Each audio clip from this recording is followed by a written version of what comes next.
Hello नमस्कार, welcome to AK organic. तो आज की इस वीडियो में हम बात करने वाले हैं Beckmann rearrangement and Beckmann fragmentation के बारे में। तो सबसे पहले बैकमैन रीअरेंजमेंट को देखते हैं। तो बैकमैन रीअरेंजमेंट में जो हमारा सबस्ट्रेट होगा ना, वो हमेशा होगा एक ऑक्साइम, और यूजुअली ये ऑक्साइम जो हम कीटोन से डिराइव करते हैं, तो उसे हम बोल देते हैं कि कीटोक्साइम लिया है हमने। सो ऑक्साइम हमारे पास सबस्ट्रेट है, उसके ऊपर किसी भी डिहाइड्रेटिंग एजेंट या लुईस एसिड की ट्रीटमेंट हम करते हैं और प्रोडक्ट बनाते हैं हमारे पास अमाइड। अब यहाँ पर डिहाइड्रेटिंग एजेंट कौन सा हो सकता है? कोई भी एसिड हम ले सकते हैं, for example sulphuric acid, very good dehydrating agent. या फिर आप जो है डिहाइड्रेटिंग एजेंट में PCl5 ले सकते हो, SOCl2 थायोनिल क्लोराइड ले सकते हो, या फॉस्फोरस ऑक्सीक्लोराइड आप ले सकते हो, और लुईस एसिड में जैसे Al2O3 एल्यूमिनियम ऑक्साइड ले सकते हो। तो इन सभी रिएजेंट में से कोई भी एक लेके, यानी डिहाइड्रेटिंग एजेंट लेके हम ऑक्साइम को अमाइड में कन्वर्ट कर रहे हैं इन बैकमैन रीअरेंजमेंट रिएक्शन। और अगर आप ध्यान से देखो तो यहाँ पर बेसिकली क्या हुआ है कि R1 R2 कोई भी एल्काइल या एराइल पार्ट है, और उसका ऑक्साइम NaOH ऑक्साइम हमने बनाया है, और प्रोडक्ट में देखो R2 तो वही है जहां पर था, जिस कार्बन से अटैच था। ये R1 उठ के N पे आया है, R1 के यहाँ N पे आ गया, NH बन गया, और यहाँ पर C डबल बॉन्ड O आ गया हमारे पास प्रोडक्ट में। सो बेसिकली ये एक्सपेरिमेंटली देखा गया कि कौन सा ग्रुप माइग्रेट करता है during the formation of our product, कि जो इस OH के एंटी हो। जो भी ग्रुप इस OH के एंटी होगा वही ग्रुप माइग्रेट करता है N पर, नाइट्रोजन पर, और हमारे पास अमाइड की फॉर्मेशन हो जाती है। फॉर एग्जाम्पल के लिए इस केस में तो मैंने सिमेट्रिकल ले लिया है, सिमेट्रिकल ऑक्साइम बेसिकली।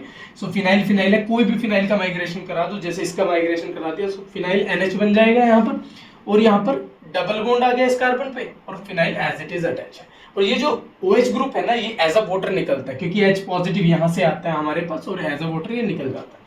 तो इसमें देखो ये हमारे पास साइक्लोहेक्सेनोन का जो है ऑक्साइम है, और H2SO4 से हम इसमें ट्रीटमेंट कर रहे हैं, वाटर निकल जाएगा, और ये बॉन्ड बेसिकली यहाँ माइग्रेट हो जाएगी, और यहाँ C डबल बॉन्ड हो जाएगा, O हो जाएगा, ठीक है। सो हमारे पास 7 मेंबर रिंग हो जाएगी, और इस केस में इसे कैप्रोलेक्टम हम बोलते हैं। बेसिकली ये क्या है, मोनोमर एक्ट करता है for the formation of nylon. अब इसके मैकेनिज्म को देख लेते हैं। देखो जैसे कि ये हमारे पास ऑक्साइम है, H पॉजिटिव के साथ रिएक्शन हो रही है। सो सबसे पहले क्या होगा कि OH के इलेक्ट्रॉन, यानी ऑक्सीजन के इलेक्ट्रॉन इस पे अटैक करके OH2 पॉजिटिव बनाएंगे, एंड देन नेक्स्ट स्टेप में क्या होगा कि ये ग्रुप जो है यहाँ माइग्रेट कर जाएगा। ये जो R1 है ना, ये क्या है, एंटी है with respect to this OH, ठीक है। तो इसलिए इसकी माइग्रेशन की हम बात कर रहे हैं। सो R1 जो है यहाँ से माइग्रेट करेगा N पर, और ये जो है वाटर हमारा सिस्टम से बाहर निकल जाएगा, ठीक है। देखो ये जो है बेसिकली यहाँ पर गया, सो R1N, और ये जो इलेक्ट्रॉन है ना, ये यहाँ पर आता है। सो बेसिकली ध्यान से समझो कि ये इलेक्ट्रॉन यहाँ है, यानी push and then pull and then migration. So basically push pull migration mechanism हो गए। तो यहाँ पर इलेक्ट्रॉन यहाँ है, ये ग्रुप यहाँ माइग्रेट हुआ, वाटर निकल गया, तो हमारे पास इस जो है आयन की जनरेशन हुई। ये बेसिकली क्या है, नाइट्रिलियम आयन, लीनियर नाइट्रिलियम आयन, ठीक है। और इसकी आप कॉन्जुगेटेड स्ट्रक्चर भी बना सकते हो कि इलेक्ट्रॉन यहाँ शिफ्ट हो जाएंगे तो कार्बोकेटाइन बन गया। सो बेसिकली क्या हो रहा है, हमारे पास इस आयन की जनरेशन हो रही है। फिर जो वाटर यहाँ से सिस्टम से निकला है, ये इस कार्बन पे अटैक करेगा, ये इलेक्ट्रॉन यहाँ जाएगा, तो हमारे पास इस स्पीशीज की जनरेशन हो जाएगी। यहाँ से H पॉजिटिव निकल जाएगा, और यहाँ पर OH अब हमारे पास आ गया। अब ये इसके बाद यहाँ से अमाइड में कन्वर्ट होगा, कैसे कि H जो है माइग्रेट हो जाएगा N के पास, यानी ये इस बॉन्ड के इलेक्ट्रॉन यहाँ शिफ्ट हुए, और ये इलेक्ट्रॉन यहाँ शिफ्ट हुए, तो NH और C डबल बॉन्ड हो, ये हमारा फाइनल प्रोडक्ट आ गया, ठीक है जी। तो देखो ये तो इसके मैकेनिज्म था। अब इसमें डिफरेंट डिफरेंट केसेस हम देख लेते हैं। पहला केस कि जब हमारे पास stereochemistry of oxime is given, यानी कि हमें पता है कि ये जो ऑक्साइम है इसका OH किस तरफ है, और उसके एंटी में कौन सा ग्रुप प्रेजेंट है, ठीक है। अगर हमें ये पता है, लाइक ये है हमारे पास सबस्ट्रेट, ठीक है, तो हमें पता है कि OH इस साइड है और ये ग्रुप इस साइड है, ठीक है। तो हमें पता है माइग्रेशन किसका कराना है, जो OH के एंटी में है। तो प्रोडक्ट हमें क्या बनाना है, मान लीजिए यहाँ तो लुईस एसिड है, कोई भी H पॉजिटिव भी आप ले सकते हो। सो ये जो ग्रुप है ना, बेसिकली N से अटैच हो जाएगा, तो हमारे पास प्रोडक्ट क्या बनेगा, ये ऐसा बनेगा, ये NH C double bond O M 1 2 3 1 2 3, yes, ये बेसिकली यहाँ पर माइग्रेट हो गया, और COMe हमारे पास प्रोडक्ट आ गया, ठीक है। सिंपल है, हमें स्टीरियोकेमिस्ट्री का पता था।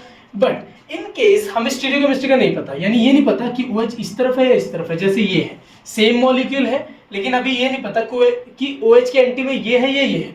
उस सिचुएशन में हम दोनों ग्रुप को देखते हैं। ये एक ग्रुप है हमारे पास R1, ये R2 ग्रुप है, तो इनमें से माइग्रेटरी एप्टीट्यूड किसका ज्यादा है?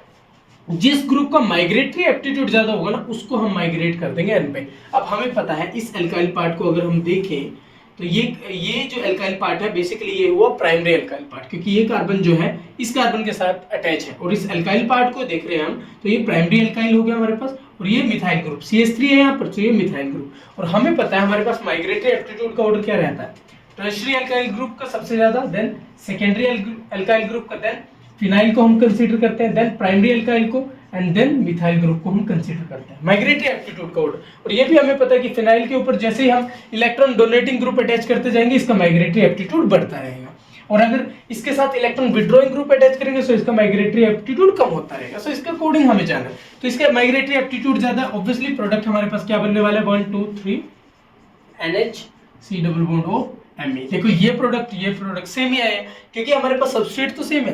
तो कहने का मतलब सिर्फ ये है कि जब स्टीरियोकेमिस्ट्री गिवन है उस सिचुएशन में, और अगर स्टीरियोकेमिस्ट्री नहीं गिवन है, हमें तो प्रोडक्ट बनाना है ना, जो कि तो सेम सबस्ट्रेट के केस में सेम ही प्रोडक्ट बनेंगे हमारे पास। तो जब स्टीरियोकेमिस्ट्री गिवन है तो वेरी सिंपल, OH की एंटी देख के माइग्रेट करा दो। अगर स्टीरियोकेमिस्ट्री नहीं गिवन है, माइग्रेटरी एप्टीट्यूड देख लो, जिस ग्रुप का माइग्रेटरी एप्टीट्यूड ज्यादा है उसको माइग्रेट करा दो और स्पेसिफिकली अपना प्रोडक्ट अमाइड जो है हम बना सकते हैं। अब इस चीज को हम ऐसे भी समझ सकते हैं,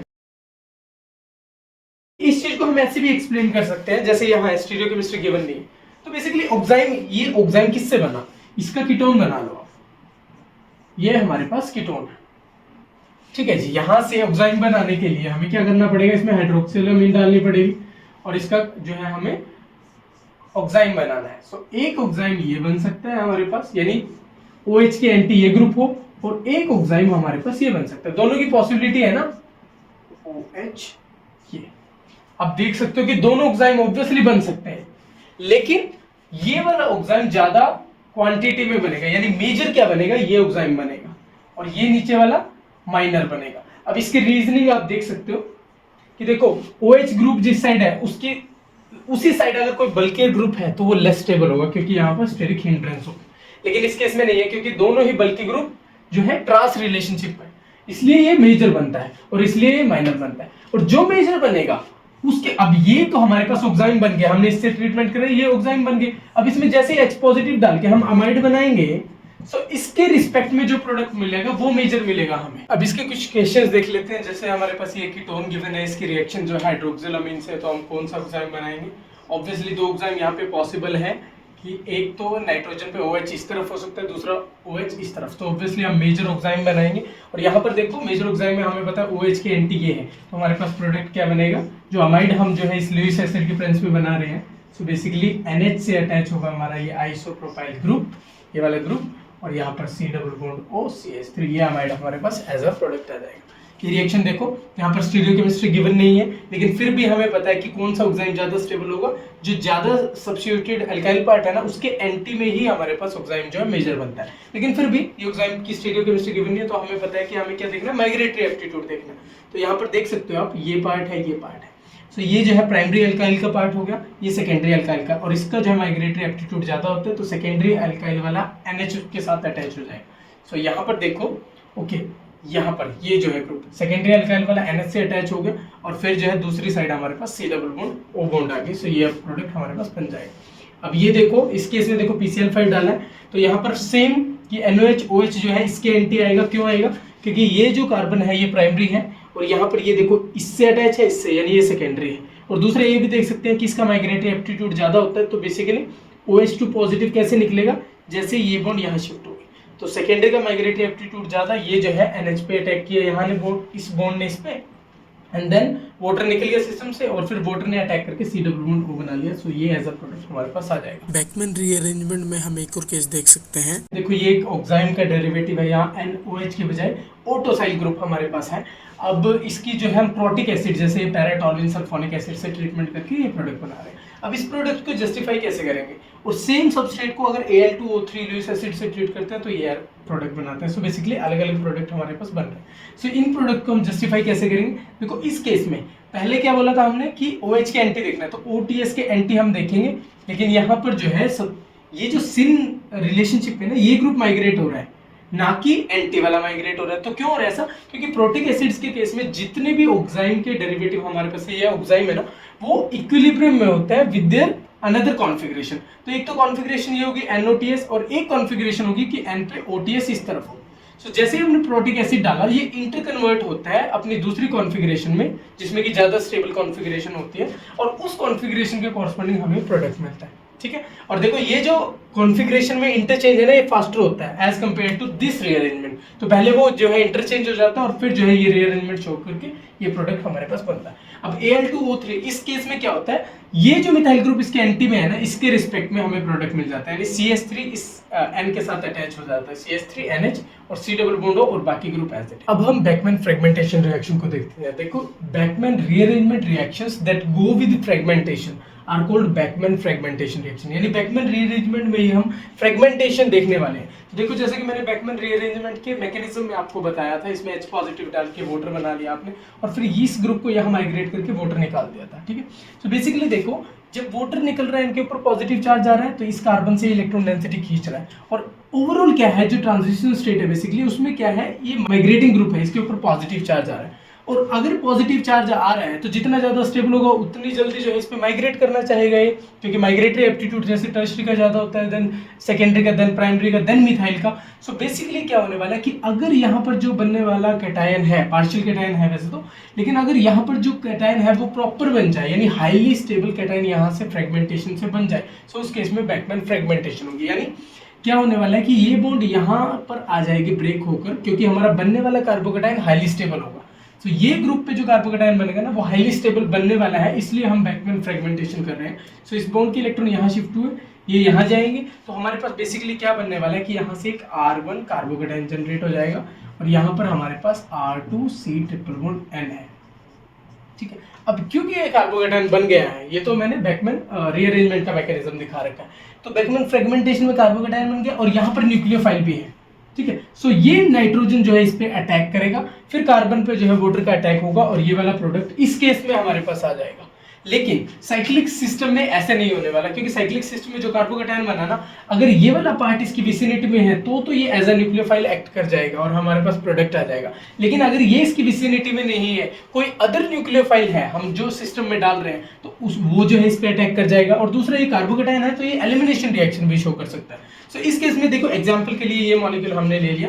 अब इसमें देखो कि ये देखो NOH और OH के एंटी में ये वाला है हाईली सब्स्टिट्यूटेड पार्ट है बेसिकली। तो हम क्या ब्रेकेज करने वाले हैं, इस बॉन्ड के इलेक्ट्रॉन यहाँ शिफ्ट होने वाले हैं, ये बनाने वाले हैं, यहाँ से हम वोटर निकाले। तो POCl3 के प्रिंस में देखो 1 बाय 1 मैं करता हूँ। सबसे पहले क्या होगा, OP double bond O ClCl बन जाएगा और Cl नेगेटिव सिस्टम से बाहर आ जाएगा। Cl नेगेटिव सिस्टम से बाहर गया, ठीक है, क्योंकि O ने अटैक किया ना PO पे, इलेक्ट्रॉन यहाँ यहाँ और एक Cl सिस्टम से बाहर। अब क्या होने वाला है कि इस बॉन्ड के इलेक्ट्रॉन यहाँ शिफ्ट हो जाएंगे यहाँ पर और ये इलेक्ट्रॉन यहाँ चले जाएंगे। So as it is system से बाहर क्या निकलेगा, पहले PO2Cl2 सिस्टम से बाहर निकल गया। अब ये जो स्पीशीज बनी है ना हमारे पास, ये देखो स्पीशीज क्या बनी है, अब हमारे पास ये बनी है और यहाँ पर कार्बोकैटायन है और Cl नेगेटिव, क्योंकि सिस्टम में पहले क्या निकला था, Cl नेगेटिव निकला था, तो वो Cl नेगेटिव इस पे अटैक करके हमें ये प्रोडक्ट देने वाला है। देखो मिथाइल एज इट इज है, Cl ने यहाँ पे अटैक कर लिया और ये C ट्रिपल बॉन्ड N है, क्योंकि साइक्लिक सिस्टम में क्या होता है, ये जो C ट्रिपल बॉन्ड N बना है ना, ये इसकी इतनी विसिनिटी में नहीं होता, क्योंकि ये अपार्ट अभी अलग हो गया है ना, तो ये इसकी इतनी विसिनिटी में नहीं है कि इस पे अटैक कर ले। अगर ये विसिनिटी में होगा किसी भी केस में, तो ये उसके कॉरस्पॉन्डिंग प्रोडक्ट हमें दे सकता है। जैसे ये केस अब ले लें अगर हम, तो इसमें देखो हाइड्रोक्सिल अमीन की इस कीटोन पे रिएक्शन कराई, ये हमारे पास ऑक्साइम आ गया। इस ऑक्साइम पे जब हम एसिटाइल क्लोराइड की रिएक्शन कराई, तो हमारे पास क्या बनेगा, इससे रिएक्शन करके बेसिकली यहाँ पर ये एसिटेट पार्ट बन जाएगा हमारे पास। ठीक है, अब देखो ये बन गया और यहाँ से हमारे पास ये प्रोडक्ट बन रहा है। कंडीशन बैकमैन फ्रेगमेंटेशन की नहीं है, लेकिन जो प्रोडक्ट बन रहा है ना वो बैकमैन फ्रेगमेंटेशन के अकॉर्डिंग ही बन रहा है। तो इसका मैकेनिज्म अगर आप करोगे ना, तो देखो ये बॉन्ड बेसिकली हाईली सब्स्टिट्यूटेड ये पार्ट है, ये बॉन्ड ब्रेक करके यहाँ पर लगाओगे, ये वाला सिस्टम से बाहर जो है OAC आपसे निकल जाएगा और यहाँ पर कार्बोकैटायन हमारे पास बन रहा है। अब ये कार्बोकैटायन देखो, यहाँ पर तो मैंने सब्स्टिट्यूशन मतलब एक तरह से न्यूक्लियोफाइल ने कार्बोकैटायन के पास अटैक किया था। इस केस में क्या होने वाला है, इस केस में एलिमिनेशन होने वाली है। एलिमिनेशन के लिए ये यहाँ से एक H जा सकता है या फिर दूसरे केस में यहाँ से एक H जा सकता है हमारे पास और एल्कीन की फॉर्मेशन हो सकती है। लेकिन सेटजर्फ रूल से हमें पता है highly substituted alkene is more stable, तो अगर हम यहाँ से H निकाल दें तो यहाँ पर डबल बॉन्ड हम लगा सकते हैं और ये प्रोडक्ट हमारे पास आ जाएगा। इसी को रीअरेंज करके हम ऐसे लिख सकते हैं। तो ये प्रोडक्ट आ जाएगा। So this is all about Beckmann rearrangement and fragmentation. I hope आपको सब कुछ समझ आ गया होगा। फिर भी आपकी कोई क्वेरी है तो आप कमेंट करके पूछ लीजिएगा। This is all about today. अगर आपको हमारे नेम रिएक्शन की सीरीज अच्छी लग रही है तो AK ऑर्गेनिक को आप लाइक, शेयर और सब्सक्राइब कर सकते हैं। Thank you so much for watching.